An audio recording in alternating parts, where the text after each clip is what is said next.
last segment of this project, right? What we need to do now, so we've, just to give context, what we've completed so far is we have done up to here, right? So we have DocuSign set up for the webhook to initiate API Gateway, right? We have the Lambda function to actually store the PDF into S3, that which then triggers Textract, and which then puts a text file of the actual extracted text, which then puts the actual text file of the actually extracted text from the PDF into the S3 bucket, right? And then we have clause extraction using using AWS Bedrock, which then puts the clauses inside of there, which we just did in the previous video, right? And then for this last part is we need to push this clause data into Snowflake, okay? So usually how these companies work is they want these clauses in a Snowflake database for, like, say, these data analysts to pull, or whatever's the financial teams, whatever it may be, right? But they want it in Snowflake nonetheless, okay? And we want to back it up with SQS queues and DL queues, just like what we have done previously, okay? So to do this, what we're going to do is we're going to go into Snowflake first, actually. So I made a free trial account on this is a brand new Snowflake account. You can literally just go to snowflake.com and just make a free trial account to do this, right? Like, it's just hit start for free, make an account, takes you here. All I've done so far is just gone to, where is it, worksheets, and all I've done now, and this is the home page. So what we need to do is we're gonna actually create that before we can even send data in, like create a Lambda function that sends data into Snowflake. We have to create the actual table for it to actually push data into, right? So let us go to, so we're gonna hit this plus option, hit SQL file, right? And it's gonna just let this load, and it's telling me all this stuff. I'm gonna paste all this, and we're gonna run this. All this is doing is just using the account admin role to create a database called contracts, create a schema called contracts process, and create a table called contract clauses within this. We're just creating the whole architecture within Snowflake. And again, if you're at a real company, this is probably already built out. Obviously, this is just an initial project just for demo purposes.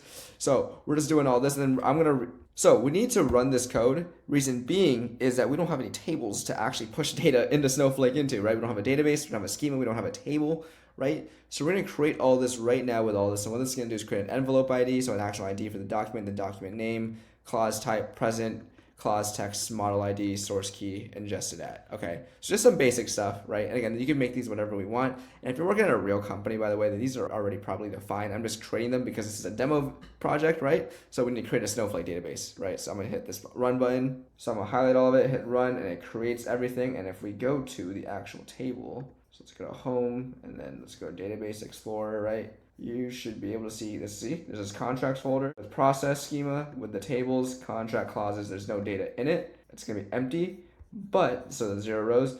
But now we have it created so that we can actually like run data or like push data into it now. Okay. So next step is we need to create the Snowflake layer. So we want to create a Lambda function. Remember, to actually be able to. So again, remember the goal is to create a Lambda function that pushes these clause outputs into Snowflake. Well, we need to have Snowflake connector into that. So that's a library to connect to Snowflake via Python, as you'd imagine, right? And that is not in AWS, so we need to create a Lambda layer for it. So I have this build.sh file that I've, similar to how we did it previously. So I have this build.sh file that I've already ran, similar to what we've done previously. So I ran this just via my terminal. And all this will do is create a Lambda layer for Snowflake connector-python, okay? And that's gonna create a zip file that we can then upload into AWS, which is what we're gonna do right now. So let's go to layer. So let's go to Lambda to create a layer. Where is it again? I always forget. Oh, there it is on this left side, layers. We're gonna hit create layer, right? Let's just call this Snowflake connector, right? Upload a CSV or zip file. We're gonna do that right now. So we upload that zip file. And then all we're gonna do is hit compatible. We're gonna do ARM64 because that's how we wrote it to be, right? If you look at this, we wrote it. So we wrote this via Linux ARM64 via this, okay? So we're gonna do ARM64, compatible runtimes as usual, Python 3.12, and we're gonna hit create. Okay, so now we've created the layer for the Lambda function to actually access everything, okay?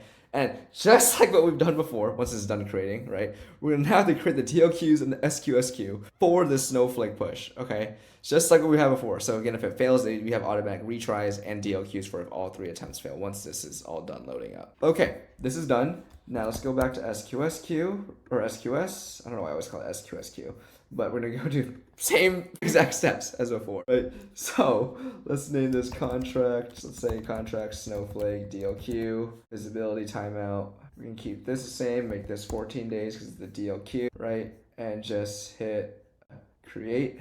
Similarly enough, we need to go back to our queue, make another one for the actual main queue. So contract dash snowflake dash queue, visibility timeout. Let's just make this 6 minutes again. Keep that all the same. We gotta scroll down the dead letter queue, set this to 3, choose the queue, and let's make the same one, choose the deal queue that we just created, contract snowflake dash queue, and create queue. So again, for these Lambda functions with SQS queues, it's all the same stuff, just like with like different code on the back end, right? As you probably have noticed, right? And then we're gonna change this access policy, right, for this queue, because we need to give it access to be able to pull data from S3, or for S3 to be able to send messages into this queue. Okay, so that's what we're doing here. We hit save. And now we need to go to S3 and we need to, just like what we did previously, we need to go to S3 and that folder, right, where we create the actual, so this contract, the clauses, we have to, again, just like before, create an event trigger to when a new item comes into this folder, right? We send a message to this new SQS queue to trigger the actual Lambda. So again, same exact steps as before, right? So just like what we did, is we're gonna go to properties here, right? We're gonna go scroll down to create a new event notification, right? We're gonna call this clauses. Let's call this clauses JSON to Snowflake queue. We're gonna do the prefix to be clauses because again we only want it when it's this event to trigger when it's from the clauses folder, right? And .json items only because that is the output that we get from AWS Bedrock or like Claude, right? So.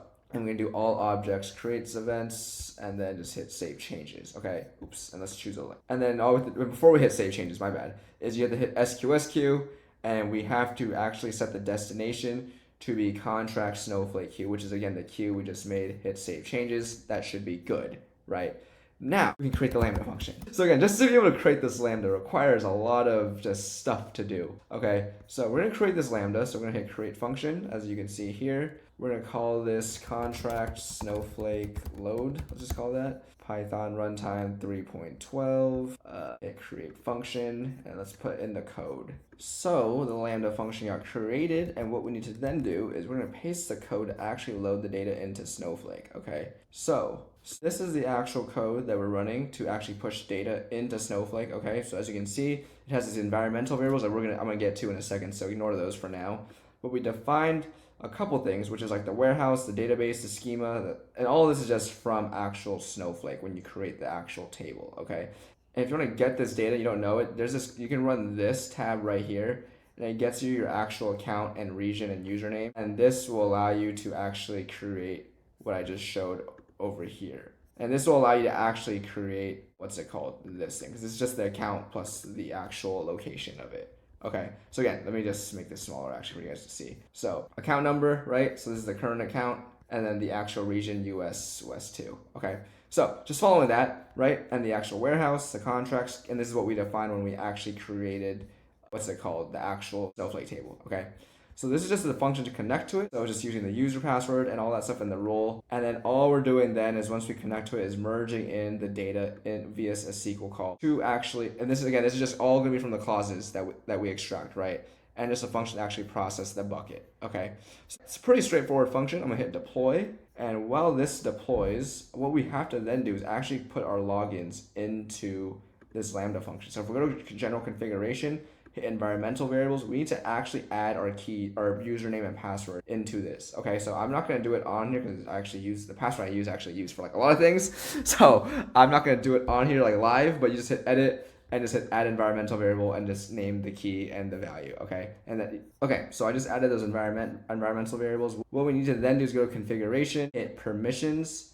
Again, we're gonna change the inline policy. So hit that role name that comes with it, and then what we need to do is create inline policy, and I'm going to give it permissions to access this S3 bucket, right, for the clauses and the SQS messages for the contract Snowflake queue.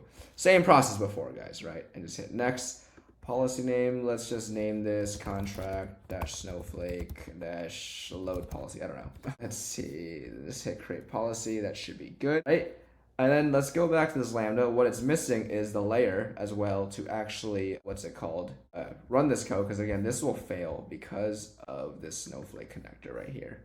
So if we scroll down to the lambdas, what we need to then do is hit edit, add a layer, custom layers. You get options of Pydantic that we did before, but no, we need Snowflake connector that we just added, right? So, and then you guys may notice that there's a weird issue with this, or it says it's error, and that is because I'm realizing right now I forgot to set ARM64 as the actual Lambda configuration. So I'm gonna hit save. So what we need to do to fix this code, which I already did because I had to figure this out, is we have to go to runtime settings and remember change it back. So I always, as I said before in the previous videos, I always do ARM64. So make sure it's that, because that is how we created the Lambda layer, and it's in that same environment. Okay, so we do that again. All you can do is just scroll down if you ever need to change that runtime settings under code, and you can change that pretty easily. And now that compatibility issue with the Lambda layer is gone.